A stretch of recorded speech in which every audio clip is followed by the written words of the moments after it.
আপনাদেরকে দেখাবো যে আম দিয়ে কীভাবে পিঠে তৈরি করা যায়। প্রথমে পাকা আম নিতে হবে, তারপরে সুন্দরভাবে আমগুলো কেটে নিতে হবে।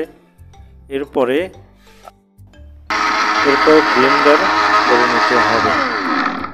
পরবর্তীতে রসটা সুন্দর একটা প্লেটে ঢেলে নিতে হবে।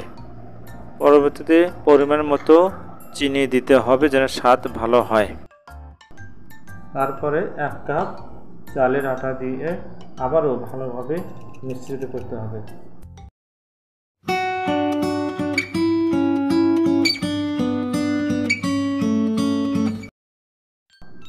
মিক্সড হওয়ার পরে একটা পাত্রে ঢেলে নিতে হবে এবং পরিমাণ মতো একটু লবণ দিতে হবে যাতে লবণ এবং চিনি ঠিক থাকে।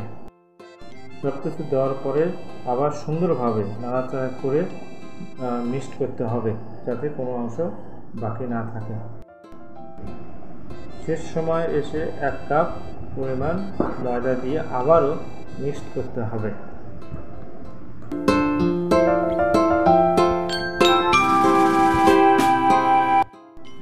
যেহেতু এখন সম্পূর্ণভাবে প্রস্তুত, আমরা এখন ফ্রাই প্যানে পরিমাণ মতো তেল দিয়ে ভেজে নেব। তেলের সাথে একটু আমরা এদিক সেদিক নাড়াচাড়া করব যাতে ভালোভাবে ভাজা হয়। এর কিছুক্ষণ পরে আমরা অন্য একটা পাত্রে রাখব।